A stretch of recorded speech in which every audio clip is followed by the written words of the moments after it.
¿Cómo es la vida de un sacerdote? ¿Cómo transcurre la vida de un sacerdote?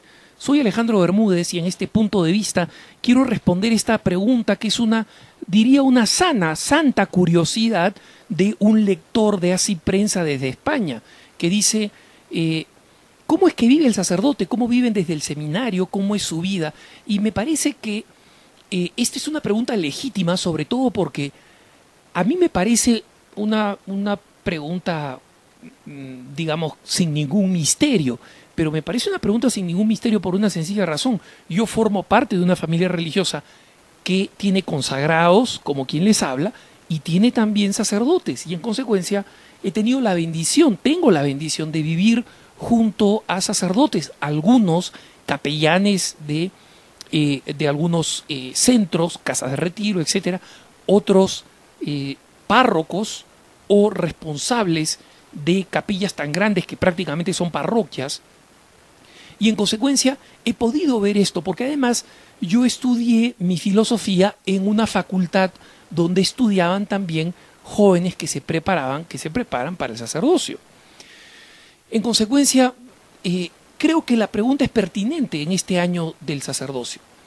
El sacerdote sabe que sigue una vocación, no una profesión, y por eso su vida cambia radicalmente desde el momento en que le dice sí al Señor e ingresa a la formación. La formación de un sacerdote que va al clero diocesano es distinta de la que va a una congregación, orden o familia espiritual específica. En el segundo caso, la persona, el futuro sacerdote, es preparado, además de en las distintas disciplinas, en la vida comunitaria, en compartir, en saber, digamos, pertenecer, integrarse a esta familia espiritual a la que el Señor le ha llamado. El sacerdote diocesano, en cambio, encuentra su familia en la iglesia diocesana, en la fraternidad sacerdotal, en los hermanos sacerdotes que, como él, cumplen la responsabilidad de guiar al pueblo de Dios en una determinada zona geográfica, usualmente. En todo caso, los sacerdotes, a diferencia de quien estudia una carrera o una profesión, y es muy importante comprender que el sacerdocio es una vocación, no una profesión, el que estudia administración de empresas o ingeniería estudia de tal hora a tal hora y después el resto de su día lo pasa como quiere. En el sacerdote no.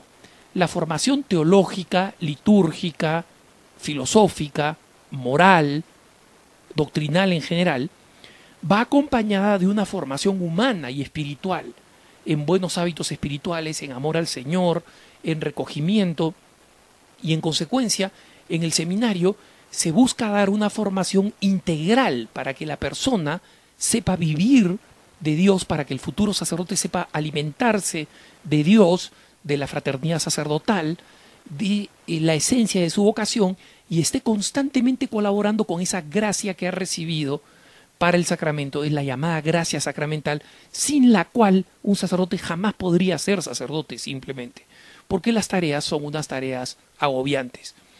En el proceso de formación también van comenzando a entrenarse en la práctica. Es frecuente que en las vacaciones o en las pausas los seminaristas ayuden en parroquias o en capellanías y vayan aprendiendo de sacerdotes mayores cómo manejar problemas, cómo responder a dificultades, cómo administrar iniciativas pastorales de la iglesia, cómo celebrar la misa. Y en consecuencia existe todo un proceso de entrenamiento para que el sacerdote, una vez que se ordene, esté en capacidad de enfrentar los enormes desafíos que de la noche a la mañana va a enfrentar. En el momento en que el sacerdote, por ejemplo, recibe el mandato, las licencias para poder confesar, usualmente los obispos lo hacen gradualmente, ¿no?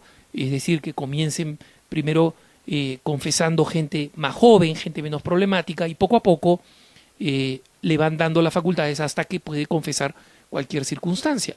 Y una vez que el sacerdote confiesa, se ve ciertamente sorprendido, abrumado y al mismo tiempo edificado por este enorme poder y esta enorme responsabilidad que ha recaído sobre él.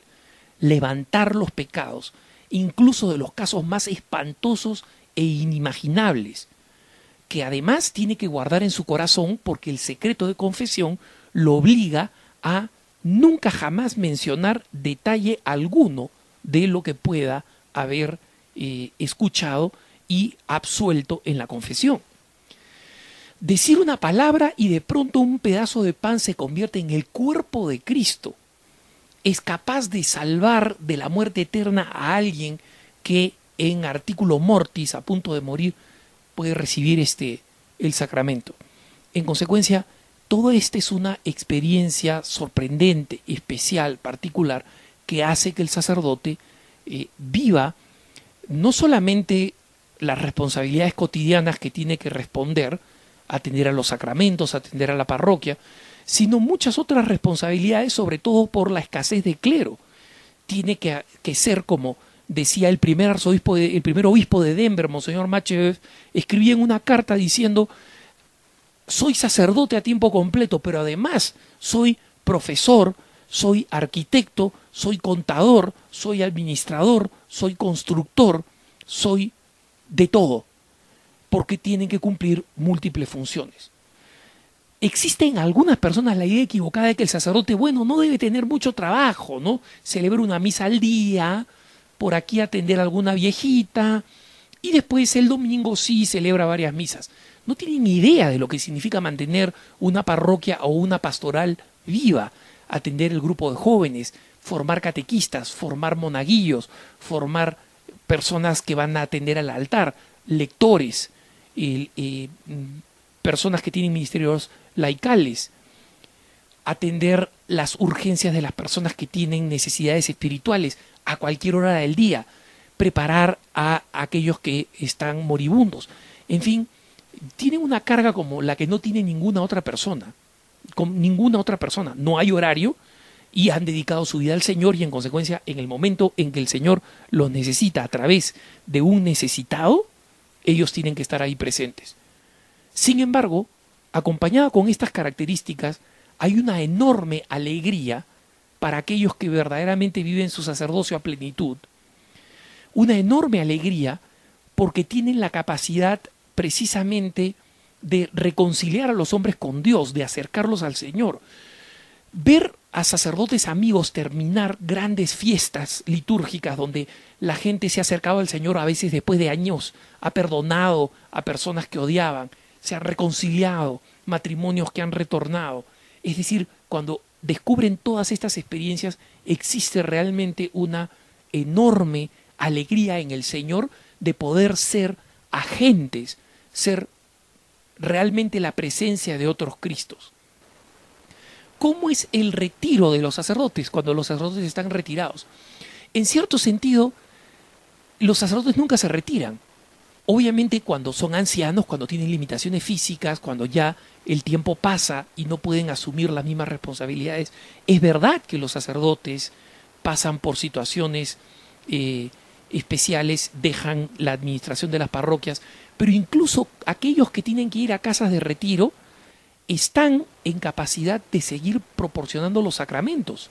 Conozco sacerdotes retirados que ya tienen que estar en sillas de rueda, y para ellos no son retirados, son simplemente tienen un nuevo campo de misión, con ancianos, con coetáneos, atenderlos espiritualmente, escucharlos, absolverlos, celebrar la misa incluso en pequeñas mesas porque no pueden ya estar de pie, porque saben que han sido ordenados para ser sacerdotes para siempre y que en consecuencia el retiro para el sacerdote no existe. Que tengas un buen día.